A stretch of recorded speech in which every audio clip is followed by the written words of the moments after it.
But we're about to get into this, folks. Here we have a wonderful start with the ever glorious discourse that was brought up once again. This was a topic I was going to do last week. Thank God Valve decided to make their announcement today that they did anyways. This is fantastic. Fantastic for me, because then I can make this video here real quick, or depending upon how you're seeing this. If you're seeing this live, welcome to the stream, everybody. I'm Zero, commentator extraordinaire. I can't even say extraordinaire. That's just too gaudy for me as it is. But I'm Zero, fighting game commentator and all-around gaming enthusiast, here to talk about something that I want to blame one individual and one individual only for bringing into this earth. Gosh darn it, Riki. You put this out here. You cursed us. This is it right here. We got PCs at a local. That's right. We're going to talk about this whole discourse of bringing PCs into the FGC. It's not a terrible idea, right? It's like a terrible idea, but not a completely terrible idea. It's interesting. It's an interesting idea, and an idea that we kind of want to revisit because everybody's going to talk about it, right? We want to revisit because of this great news brought to us by Valve. Of course, IGN got the very first hands-on experience with this, the Steam Deck. And of course, they would show the accessories that are able to be used with the Steam Deck. This gives hope, right? This is the idea that we can just purchase a all-in-one device that handles PCs, is capable of having NVMe SSDs added, as well as micro SD cards to put in games. As you can see here, you got your three different models: the 64 gig model at $400, 256 gig model at $529, and then 512 gig model at $649. This is pretty cool on paper here. If you check out the IGN article, which I definitely recommend you do, definitely go check that out, because they have all the specs on it. They got their hands on. We're looking at 1280 by 800 resolution on screen, a 60 hertz screen. Something that small is gonna have fantastic visuals here. And in the article, they do say that they were playing Jedi Fallen Order at high graphical settings, which, if you've seen, and this is where I'm going to put that little plug here, my Fallen Order retrospective video. I'll probably put it like above my head here or something in a thumbnail on YouTube. It's really interesting that this little device is capable of doing that, because the Xbox One kind of struggled at that point, right? So this is a really interesting little device. And actually in this video here, hopefully the ad kind of goes over, but in this video that IGN had, the device is a little bit bigger than a Switch. It's certainly not like something you're going to fit in your pocket, which for me personally is like a big thing. That's why I'm a big fan of the Switch Lite. Like I think of it as a portable device. I want to have that portability, but oh, this is not the video at all. This is not it. I had it set up and everything. Let's refresh it here. There we go. We'll get an ad real quick here. Oh no, Tom Marks, fantastic. Check it out. Getting hands-on with the Steam Deck. The first one to get on hands-on with the Steam Deck and the new Switch OLED. So there's going to be a podcast as well. Brian Otano on it. Definitely check it out. But you see here they're playing Portal. They have other games on here as well that they're playing. It's a chunky device, but there's potential here. So will the FGC go to PC? Before the announcement, honestly, before this announcement from Steam, from Valve rather, about the Steam Deck, I would have told you probably not. It's a very unlikely scenario. To which I kind of go back to Riki's tweet here of being at a local playing this. This is great, right? If you have a facility or a location that is willing to spend the money on a PC setup to support not just fighting games, but various PC games that are on there, that's something they're willing to do. But you're not looking at a standardized setup, a tournament setup.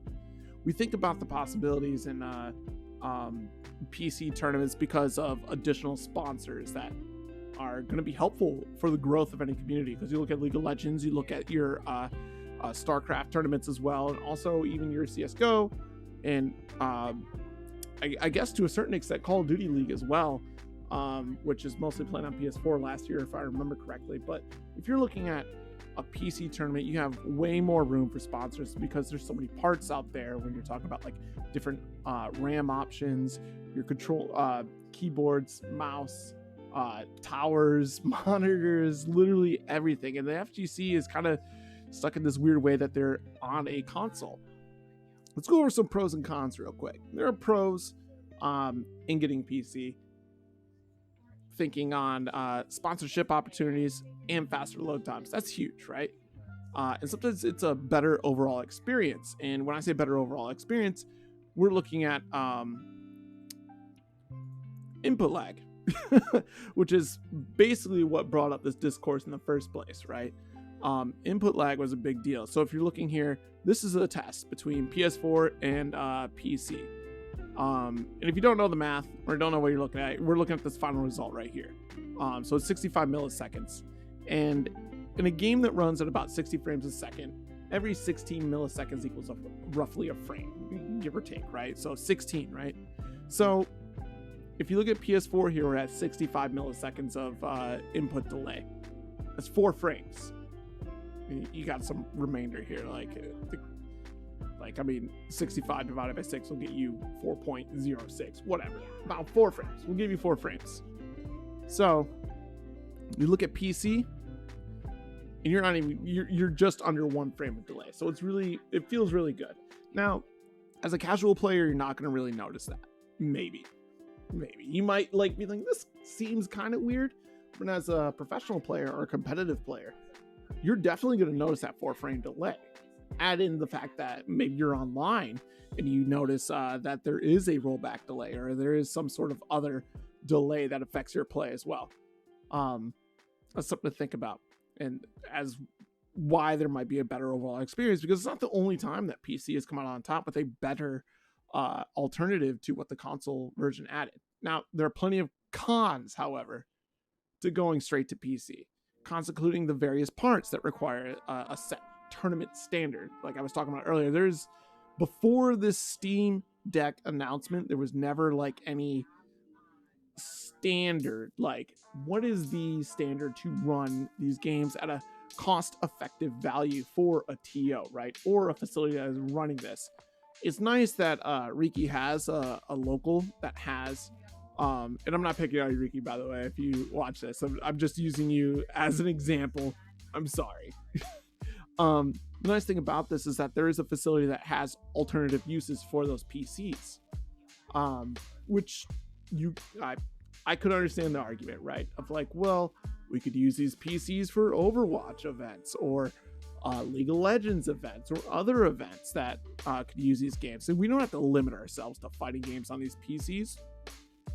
That's true. You're not wrong. And why spend the money though on a PC setup when the alternative at the time before today's news was just buy a console? The power that the Series X or even the PS5, and especially the PS5, since that's where Guilty Gear is, and likely that's where Street Fighter will end up, is so much easier to get. Right now, it's not easy to get, but the idea of just like I pick up this one box that is out of the box, ready to go, has controller compatibility already configured into it. I don't need to install anything else. Just need to put the game on the console. It's ready to play. Why spend up to $1,000 on more parts? You already have the monitors, so you don't have to worry about the monitors, but you have to worry about a standardized RAM, standardized processor, standardized graphics card. 3 things, well, graphics card especially, that is difficult to get. Standardized motherboard, standardized hard drive. Everything on this device has to be standardized to a particular way, which isn't really figured out yet before today's announcement of the Steam Deck, right? The other thing is like load times are now fixed as well with the PS5 and Xbox Series X. So NVMe being in both of those consoles is terrific. It's going to change the game entirely for console play, so we don't really have to worry about that too much. An additional problem is that everybody uses a different controller in the FGC. It's not just like everyone uses a PS4 approved or PS5 approved controller.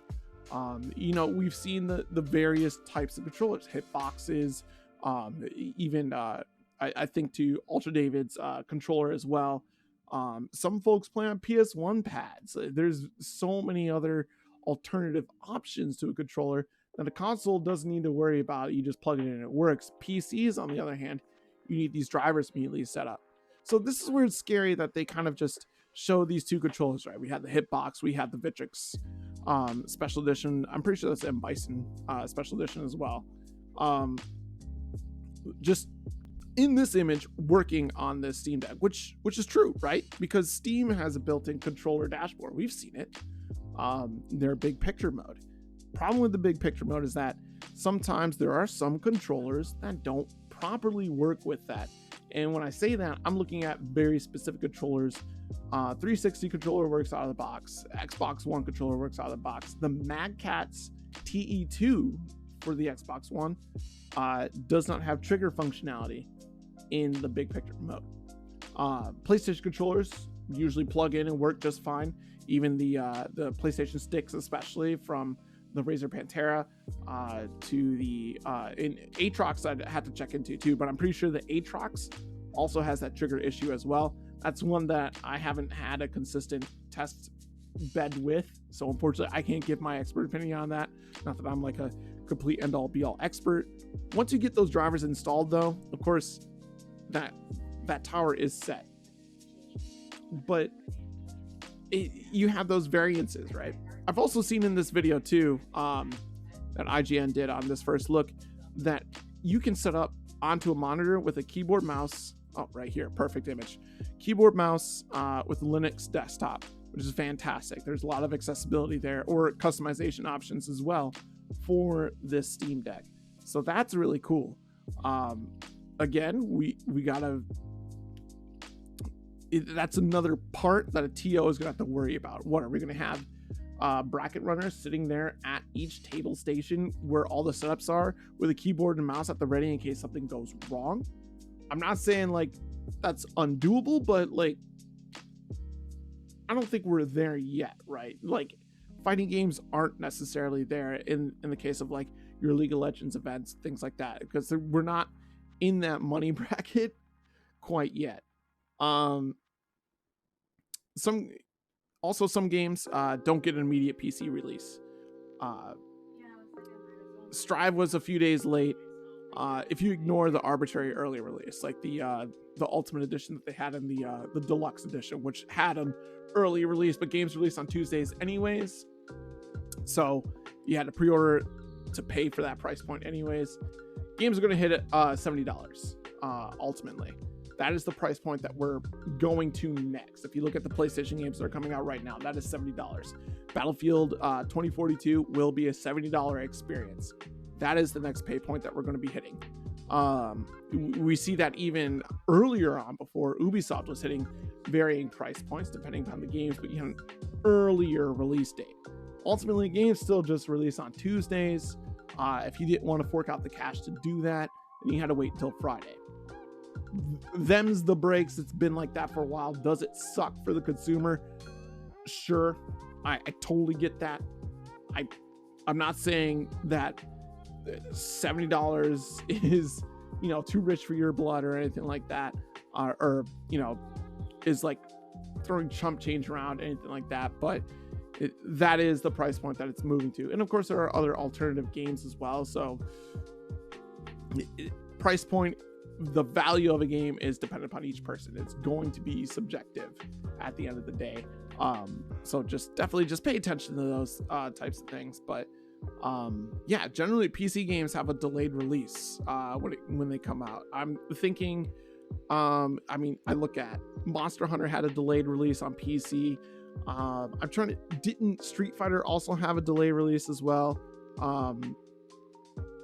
I think Ground Blue was day and date for all platforms, which is outstanding. But even Under Night took a little bit to get to PC. I remember that, except for Uniclear. Uniclear was a across the board update.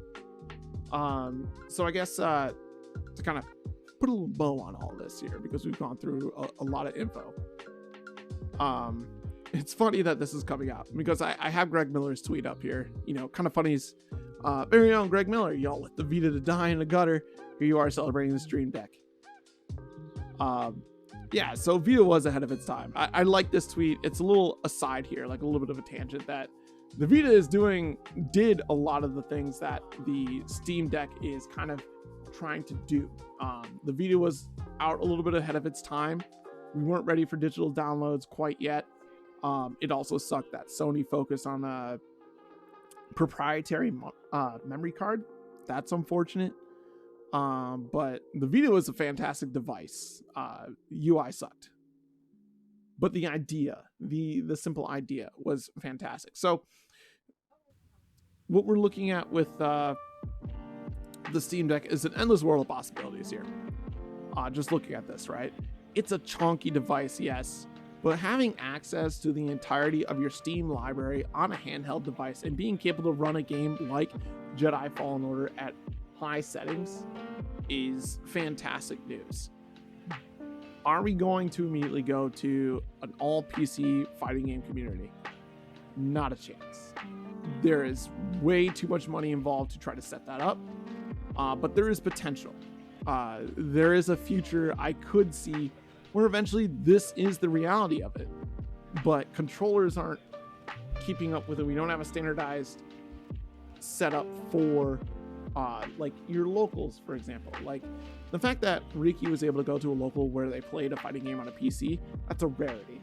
That's not the norm, and we're not here yet. One day we could be, and that's hopeful, right? But we don't have controllers that are all just immediately compatible with PCs, but there are steps in doing that. With how high the prices are for graphics cards right now, there's no way we're going to this point yet.